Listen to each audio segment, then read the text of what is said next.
페이지 120페이지 누가복음 15장 3절부터 10절까지 말씀 여러분 가진 성경과 화면을 통해서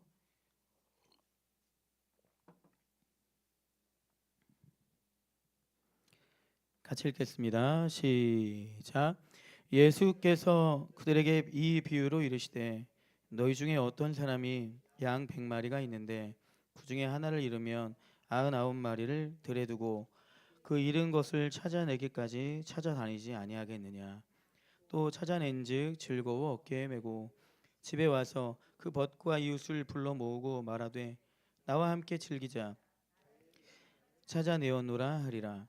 내가 너희에게 이르노니 이와 같이 죄인 한 사람이 회개하면 하늘에서는 회개할 것 없는 의인 99마리 말미암아 하는 것보다 더하리라. 어떤 여자가 10드라크마가 있는데 하나를 잃으면 등불을 켜고 집을 쓸며 찾아내기까지 부지런히 찾지 아니하겠느냐. 또 찾아낸즉 벗과 이웃을 불러 모으고 말하되 나와 함께 즐기자. 잃은 드라크마를 찾아내었노라 하리라. 내가 너희에게 이르노니 이와 같이 죄인 한 사람이 회개하면 하나님의 사자들 앞에 기쁨이 되느니라. 아멘. 본문을 중심으로 전도 중심으로 삶을 디자인하라. 전도 중심으로 삶을 디자인하라라는 제목으로 하나님 말씀 증거하겠습니다. 서로에게 인사하겠습니다. 전도 중심으로 삶을 디자인하십시오. 할렐루야. 예. 여러분들이 잘 되고 큰 복 받는 비결을 말씀드리겠습니다. 궁금하시죠? 큰 복을 받는 비결, 정말 잘 되는 비결을 지민아 알려줄게. 목사님이 알려줄게. 전도가 삶의 중심이 되면 됩니다. 할렐루야. 네. 싱거운 얘기, 부담스러운 얘기를 드렸네요. 그죠? 그러나 이것은 맞습니다. 전도가 여러분 삶의 중심이 되면 큰 복을 받습니다. 안 될 수가 없습니다. 잘 되는 게 아니라 안 될 수가 없습니다. 믿습니까? 잘 되는 게 문제가 아니라 안 될 수가 없어요. 복음 전도가 여러분 삶의 중심이 되면 안 잘 될 수가 없습니다. 불가능합니다. 예를 좀 들어봐 드릴게요. 어느 재벌 회장이 모든 걸 다 갖고 있는데 어느 날 막내 아들을 잃어버렸습니다. 없어졌대요. 공고문을 냈습니다. 내 아들을 찾아주는 자에게 평생 그의 삶을 책임져 주겠다. 대기업 회장이에요. 삼성 기업 회장이에요. 자기 막내 아들 잃었어요. 공고문을 냈습니다. 내 아들 찾아주는 사람의 모든 삶을 내가 책임질게 라는 공고문이 있습니다. 또 이런 공고문도 냈어요. 재벌 회장이 막내 아들은 아닌데 도무지 잊어버리면 안 되는 값진 선물을 잊어버렸습니다. 그래서 또 공고문을 냈어요. 이 선물을 찾아서 내 앞에 갖다 주는 사람, 어디 있는지 알려주는 사람, 그의 인생을 책임져 주겠다라고 공고문을 냈습니다. 우리가 복음을 전하는 게요. 복음을 전하는 게 전도하기 위해 애쓰는 그 행위가 바로 이 공고문대로 움직이고 있는 것과 같아요. 하나님은 재벌 회장과 비교가 되지 않습니다. 모든 걸 갖고 계신 분이에요. 모든 근본의 뿌리가 되신 분인데 다 이해할 수 없지만 일단 객관적으로 이성적으로 접근하더라도 잃어버린 영혼들에게 복음이 증거되는 건 마치 이런 거란 거예요. 하나님께서 자식을 잃어버렸는데 그 자식을 찾아드리는 행위와 같다 이겁니다. 그거에 대한 비유가 오늘 읽었던 이 본문의 두 가지 비유예요. 100명의 양이 있었는데 한 마리 양을 잃어버렸어요. 그 양을 찾아왔더니 잔치가 벌어지는 겁니다. 동전 하나를 잃어버렸어요. 그 동전 하나를 찾았더니 잔치를 벌이게 되는 겁니다. 복음을 증거하는 것, 그래서 그 복음을 통해서 그 영혼이 살아나는 것은 하나님께서 말할 수 없이 기뻐하시는 일입니다. 그것이 여러분들의 삶의 중심이 될 때 하나님의 복을 안 받을 수가 없는 거죠.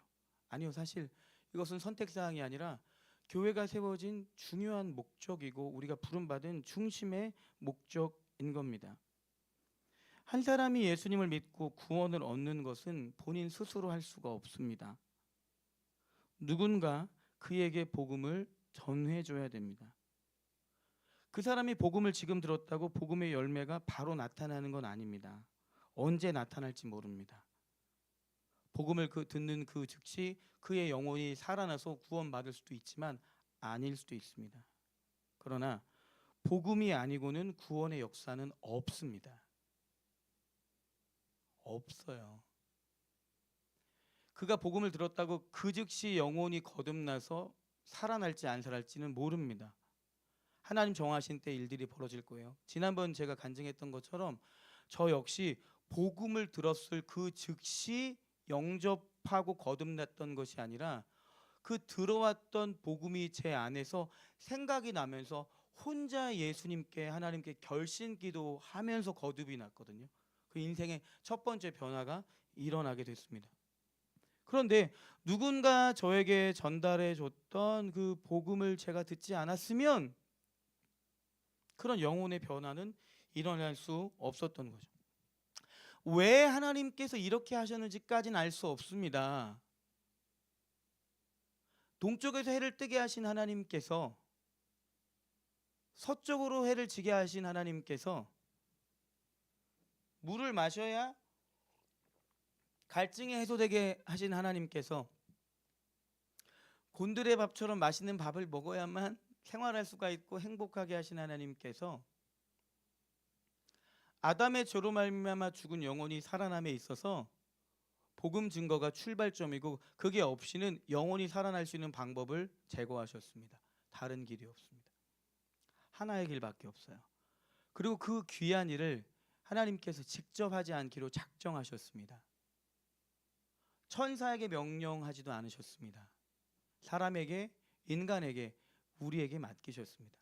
하나님이 선택하신 방법이에요. 하나님 좀 쉬운 방법 선택하시죠. 우리처럼 미련한 사람에게 복음을 전하라니요. 차라리 새들 보러 복음 전하라고 하면 오지까지 쉽게 날아갈 텐데요.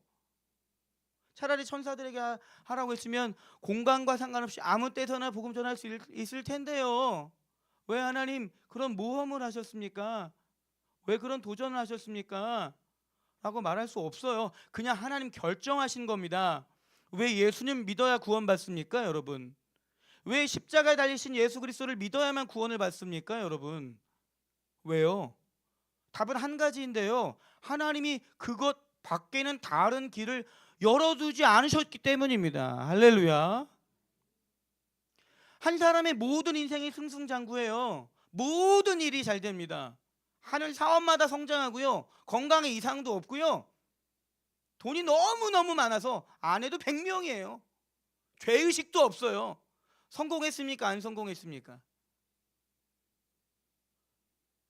떵떵거리면서 남부럽지 않게 살다가 죽을 때도 이쁜 간호사 품에 푹 안겨서 죽는다 할지라도 죽음 이후에 성경의 증언대로, 뭐 이렇게 웃으세요? 네. 죽음 이후에 성경의 증언대로 천국과 지옥 두 갈래 길이 있다면 그는 완전히 실패한 인생이란 말입니다. 죽음 이후에 가장 중요한 문제가 해결되지 않은 상태로 세상에 살아가는 동안에 여러 가지 문제가 해결된다라는 것이, 문제없이 살다는 것이 무슨 의미가 있겠습니까? 천국 가는 게 우리의 무조건 목적지일 수는 없으나 그것이 해결되지 않는다면 다른 모든 일들이 뭐가 중요하겠습니까? 근데 그 귀중한 일을 하나님께서 혼자 하지 않기로 작정을 하신 거예요. 그 귀중한 일을 천사들에게 맡기지 않기로 다짐하신 겁니다. 다른 피조물에게 맡기신 것이 아니라 우리 인간에게 맡기신 거예요. 사람에게.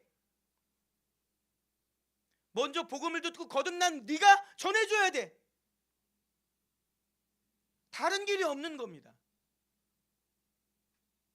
그걸 효과적으로 하기 위하여 공동체를 세우시고 교회를 세우셨습니다.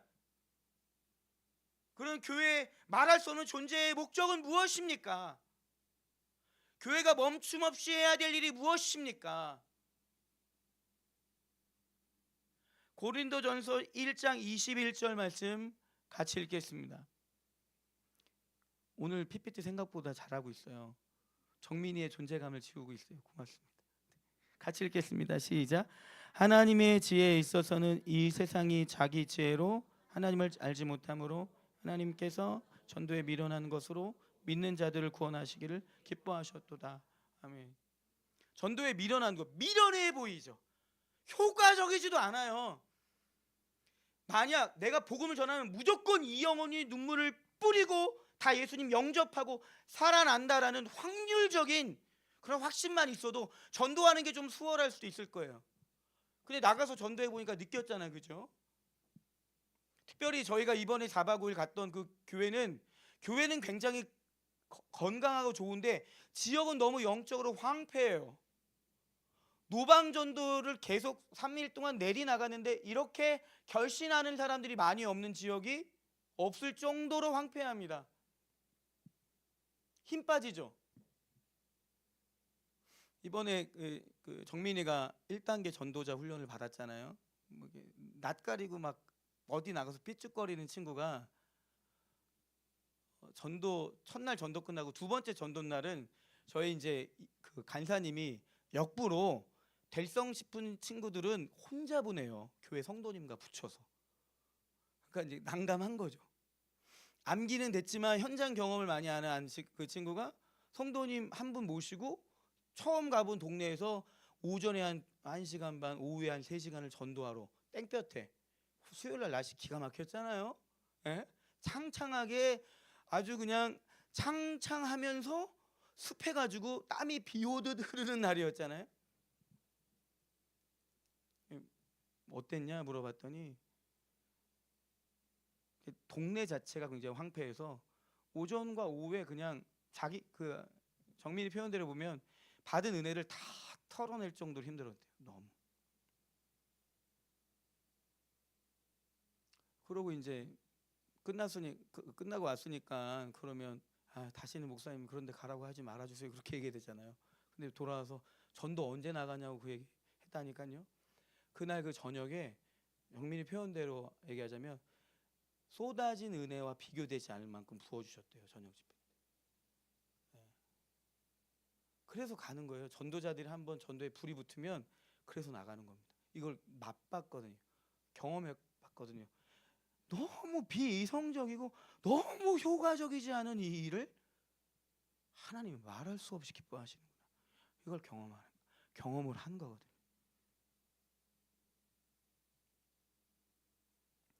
로마서 10장에 가서는 더 분명하게 얘기합니다. 로마서 10장 13절부터 15절까지 말씀 없나요? 네, 같이 읽겠습니다. 시작. 누구든지 주의 이름을 부르는 자는 구원을 받으리라.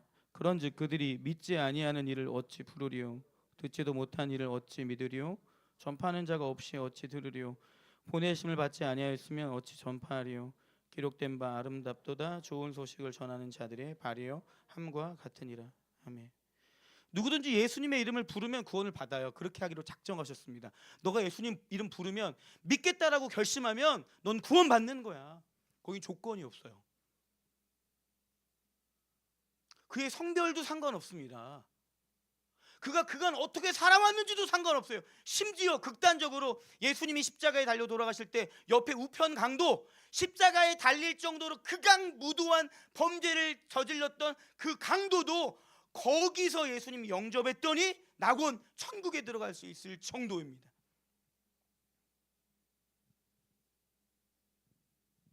그런데 그 사람이 곰곰이 생각해 보니까 예수님 믿어야지라고 생각할 수가 없다 이거예요. 믿지 아니하는 이를 어찌 부르리요? 듣지 못한 이를 어찌 믿으리요? 전파하는 자가 없이 어찌 들으리요? 전해주지 않으면, 들려주지 않으면 알 수 없다 이겁니다. 그게 전도예요. 예수님을 믿어야 됩니다 라는 겁니다. 전도입니다. 하나님이 그걸 통하여 일하시겠다라고 작정하신 거예요.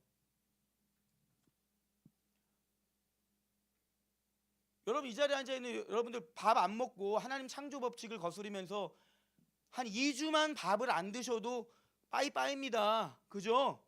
안 돼요. 하나님 정해 놓으셨습니다. 뭘 먹어야 너네는 살아. 물을 마셔야 너네는 살아. 정해 놓으셨단 말이에요. 마찬가지로 한 사람의 인생이 살아나는 그 출발점은 누군가 그에게 전해주는 예수 그리스도의 이름, 복음이 아니고는 그가 살아날 수 있는 방법이 없다니까요. 그게 매우 중요하니까 하나님이 여러 가지 비유를 가지고 설명하신 겁니다. 잃어버린 내 자식을 찾는 것 같은 거야. 그건 99마리 양이 있지만 그 한 마리 양 내가 찾아다닌 것 같은 거라고. 그렇게 중요하다고 얘기하시는 겁니다. 복음을 전하는 일보다 중요한 일은 없습니다. 복음을 통해 거듭나지 않으면 그에겐 천국은 없습니다. 죽음 이후에 문제가 해결되지 않으면 삶의 모든 문제 해결은 의미가 없습니다. 다른 말로 하면 예수를 믿어 하나님의 자녀가 된 여러분들은 할렐루야인 거예요. 할렐루야. 가장 중요한 문제를 해결하신 하나님께서 거기까지 끌고 가시는 겁니다. 구비구비 힘드시죠? 어려우신 일들 많으시죠? 하나님이 원망스러울 때도 많이 있죠? 그런데 그 원망할 만한 대상이 있다는 것만 가지고도 감사할 일이라는 거예요. 전에도 한번 얘기해 드렸죠. 순회 선교단에 있는 김용의 선교사님, 자녀가 5인데 5명 모두 제가 알기로는 다 선교사로 나갔어요.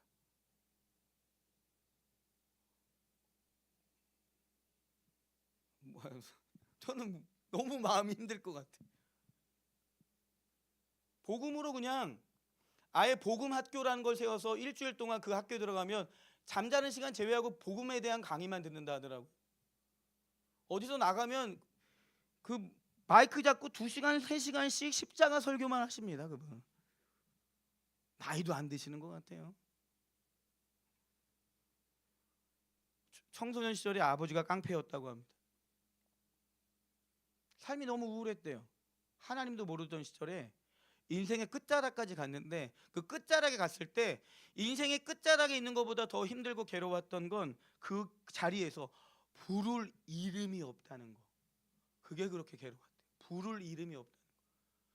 뭐 알라든 부처든 뭐 어떤 신이라도 알면 좀 도와달라고 할 텐데 부를 이름이 없다는 거. 비빌 언덕이 없다는 거. 그게 괴로웠다 합니다. 근데 우리에겐 부를 이름이 있잖아요. 할렐루야. 힘겹고 어려워도 예수 믿으면 고난이 없다라고 얘기하지 않았잖아요. 우리에게만 고난이 있는 것도 아니잖아요. 예수를 안 믿으면 고난이 없습니까? 예수 믿는 우리에게만 고난이 있는 거예요? 인생 자체가 고난이잖아요. 우리에겐 다른 것이 있습니다. 뭐가 다릅니까? 고난 속에서 부를 이름이 있잖아요. 하나님, 힘들어요. 도와주세요. 자신 없어요? 지켜주세요. 두려워요? 보호해주세요. 그리고 내가 이 이름을 부르고 외칠 수 있었던 것은 바로 그 출발점이 바로 내가 예수 그리스도를 믿었기 때문이고 믿어서 내 영혼이 살아났기 때문입니다. 그런데 그것을 내가 각성해서 스스로 한 것이 아니라 내가 목사 아들이었기 때문이 아니라 교회에서 태어났기 때문이 아니라 누군가 전해줬던 그 복음이 누적이 되고 누적이 되고 누적이 되고 비가 오고 햇빛이 씌어지고 여러 날씨에 도움을 받아 어느 날 바라에서 생명이 터져나왔기 때문인 거죠.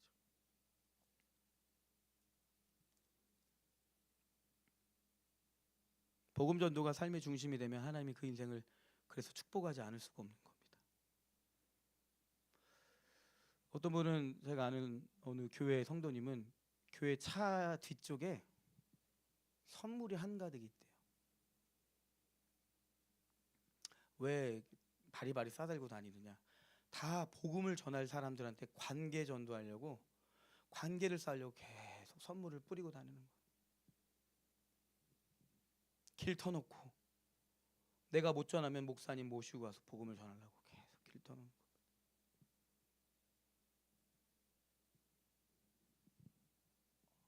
어느 분은 새벽마다 그렇게 울면서 기도하는 거예요. 자기의 인생의 문제를 가지고 그렇게 오랫동안 울고 기도할 게 없죠. 그 새벽에 하나님이 그 영혼에 심어 놓으신 영혼들이 있는 거죠. 이 사람에게 복음을 전했는데 꿈쩍도 안 합니다. 하나님,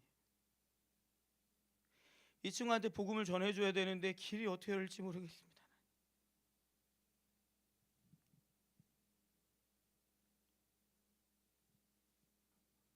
내 인생의 문제는 해결돼도 그만, 안 해도 그만. 가장 중요한 문제가 해결되는데 뭐 그까이 거 뭐 그냥 지나 보면 그냥 다 해결돼 있는 문제들인데,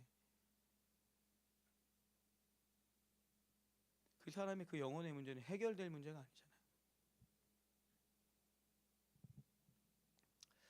아니잖아요. 난예배 때 목사님 말씀하신 것 중에 참 제가 은혜가 됐던 그 포인트가, 스마트폰이 어린아이한테 지어지면 능력을 발휘하지 않지만 장성하고 유능한 사람에게 지어질수록 능력이 발휘된다 했잖아요. 저는 이렇게 말보다 능력이 약한 사람입니다.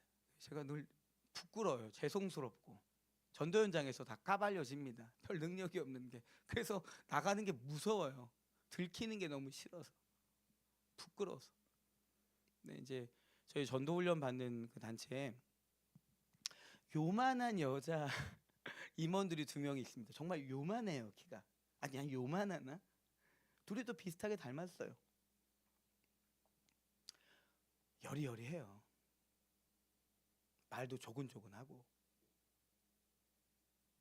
그렇게 뭐 이쁘장하게 귀엽게 생겼지만 힘 있는 스타일도 아닙니다. 근데 제가 이 2친구를 굉장히 이뻐하거든요.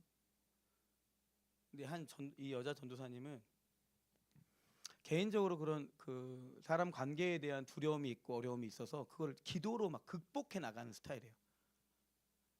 되게 밝게 웃고 있지만 집에서 혼자 우는 스타일들 있잖아요. 그거를 기도로 극복해 나가는데, 이번 전도 현장에서 형사 출신의 80대 어르신을 만났어요.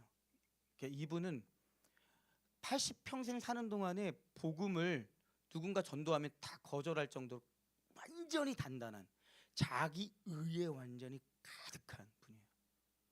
웬만한 전도자들은 가지도 않습니다. 딱 보면 아우라가 느껴지잖아요. 괜히 또.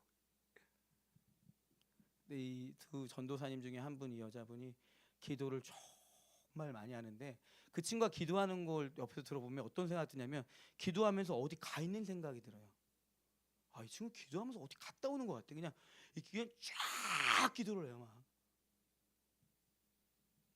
근데 그 노방에서 만난 그 어르신과 그 옆에는 아내분이 공무원이었는데 5급 공무원, 그러니까 좀 꼬장꼬장한 분들인 거죠. 가서 이 전도사님 복음을 전하는데 이 어르신이 끝까지 다 들으셨다는 거예요. 아내분이 놀랬대요. 그러면서 말은 이런 식으로 한 거예요. 아유 귀엽게 생겼네. 이게 뻐드랑니가 너무 귀여워. 그러면서 웃으면서 얘기를 들어줬는데, 그 옆에 있는 할머니는 그게 너무 신기하셨다는 거예요. 너무너무.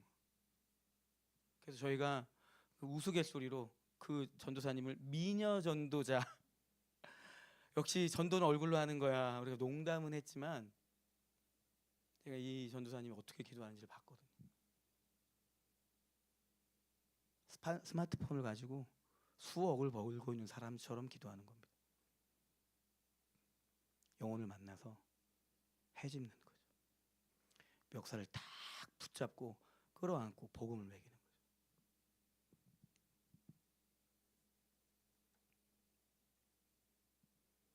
복음 전도가 여러분 삶의 중심이 되기를 축복합니다.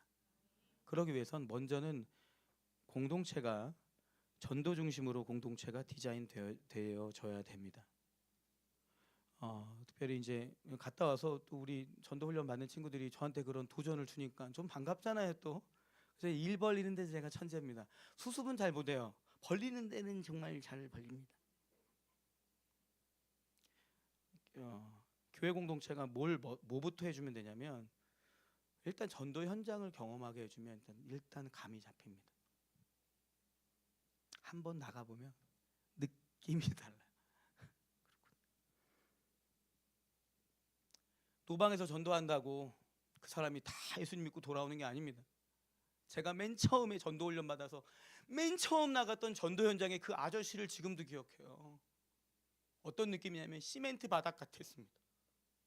제가 얘기하는 건 저는 암기도 잘 안 돼 있어가지고 벌벌 떨면서 갔는데 첫 전도 대상자가 아주 이성적이고 시니컬하게 저를 막 가르치려고 하는데 제가 뭐 이렇게 싸울 힘도 없고 그러십니까?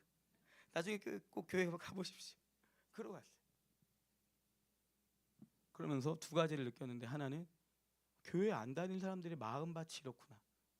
언제 만날 일이 없잖아요. 또 하나는 내가 능력이 없구나. 내가 아무것도 아니구나. 그럼 막 전투력이 올라오더라고요. 쪽팔린데. 전에도 한번 말씀드렸는데 제가 목회하는 기간 동안에 인하대학교에 가서도 노방전도를 토요일 날 했었고, 송내에 있는 폴리텍 대학교에 가서 한 달인가 두 달을 했어요. 거기선 쫓겨났습니다. 결국 그 기억 자체가 좋지 않아요. 와, 그렇게 막 냉정한 그 냉소적인 그들의 표정이 지금도 막 노방전도가 효과가 있습니까?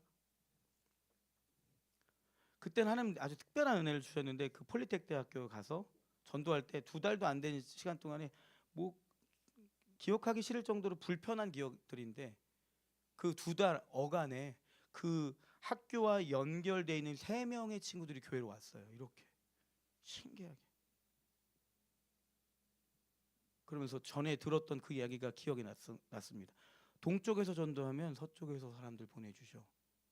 이거구나 하는 걸 알게 됐어요.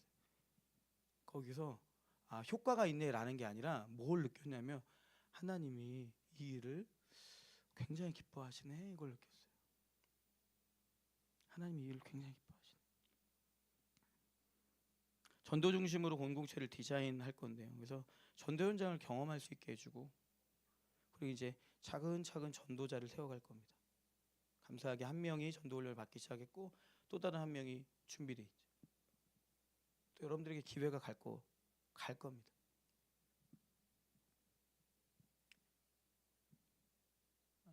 그리스도인으로 살면서 전도는 목회자들의 특권이 아니라 모든 그리스도인들의 특권이에요. 그리고 전도를 효과적으로 하려면 훈련이 필요합니다. 근데 그 훈련이 그렇게 힘든 훈련은 아니에요. 뭘 전해야지만 알고 현장에 나가기만 하면 되는 겁니다. 전도 중심의 공동체를 좀 만들어 나가고 싶은데요. 그런 예들이 좀 많이 있습니다. 서울의 어느 교회는 제가 예전부터 정말 하고 싶고 우리 설비 공동체 안에서도 정말 하고 싶은 것 중에 하나가 방학이 8주잖아요. 지금은 그게 길지 않은데 대학 청년들의 방학은 8주인데 그 교회는 여름과 겨울 8주 동안 선교를 나갑니다. 매주. 인원이 많으니까 매주 가능한 거죠. 7, 8월에 선교 나가고 1월, 2월에 선교를 나가고 6월 달과 12월 달은 한 달 동안 특별 새벽 예배를 해요. 왜 하겠어요? 선교 준비기도 하는 겁니다. 서울에 또 한 교회는 전도에 미친 교회예요. 그 교회 역시 담임 목사님이 선교사로 나가고 싶었는데 하나님이 목회하라고 하셔서 선교사를 끊임없이 보내는 걸 당신 사명으로 아시는 분인데 그 교회는 1년 스케줄이 9월부터 시작을 합니다. 9월부터. 왜 9월부터 시작을 하냐면 여름 선교가 그 교회 행사의 마지막이에요. 그걸 마무리하고 9월부터 다시 1년을 시작하는 겁니다. 이해가 되세요? 전도가 중심에 와 있는 거예요. 안 가봐도 가보고 싶지 않습니까? 대충 감이 오시죠? 어떤 교회일지. 우리 젊은이 공동체에서는 어떻게 좀 해볼까? 뭐부터 시작했지? 라고 생각하다가 제가 제일 먼저 생각난 건 얼마 전부터 하고 싶었던 것 중에 하나가 저희가 한 달에 한 번 혹은 이제 두 달에 한 번 찬양 예배 하는데 우리끼리 은혜 받는 것도 너무 좋은데 전도를 나가려면 기도하고 나가야 되거든요. 근데 기도가 훈련이 안 되면 분위기 조성하는 게 쉽지 않습니다. 근데 우리 찬양 예배 때는 1시간 뜨겁잖아요. 우리가 은혜 받는 걸로 끝나는 게 아니라 1시간 준비하는 걸로 만들어서 전도로 연결을 하는 겁니다. 가기 싫은 분들은 집에 가시고 할 사람들은 주일학교부터 해가지고 조 짜서 자 나갔다 옵시다. 작은 변화로 좀 시작을 해봐야 되겠다 생각을 했습니다.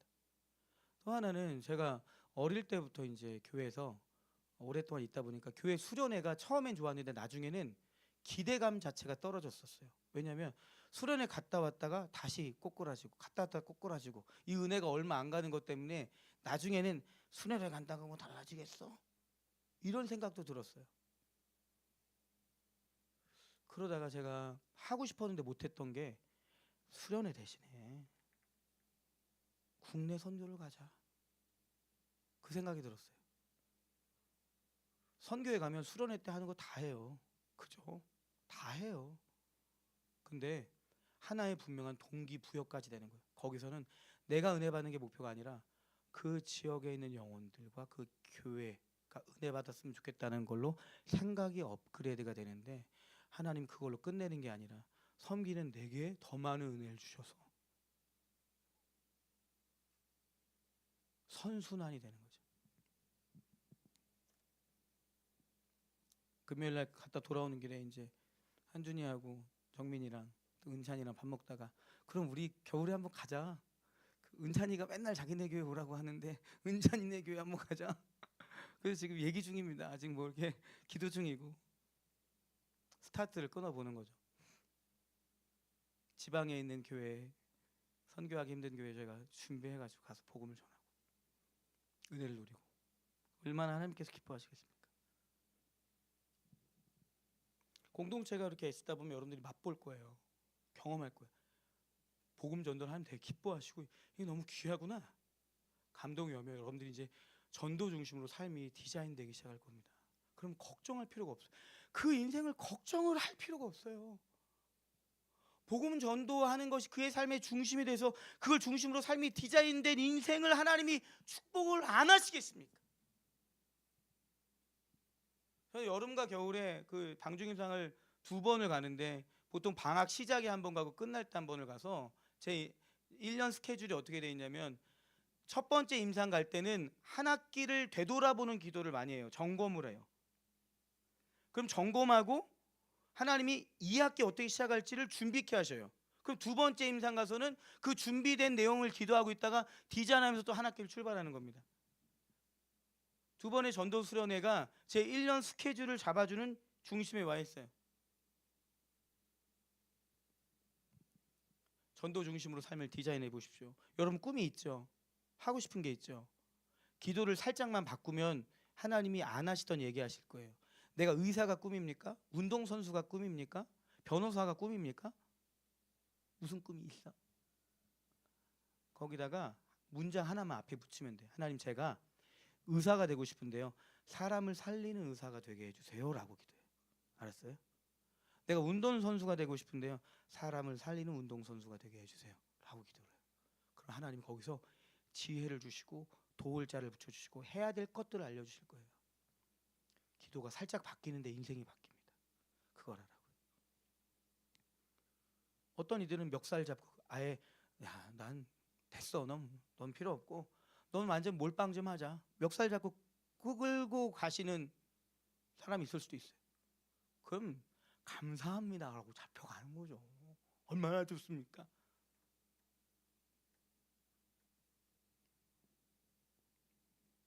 우리 솔빛 젊은이 공동체를 통해서 하나님을 예배하는 뜨거운 예배자들이 세워지고 예수님을 쫓아가는 예수님의 좋은 제자들이 세워지고 복음을 멈춤없이 전달하는 전도자들이 끊임없이 세워지는 공동체 되길 소망합니다. 소망이 있겠습니까? 없겠습니까? 소망을 품고 함께 믿음의 경주 나아갈 수 있게 되길 주의 이름으로 축복합니다. 다 같이 일어나셔서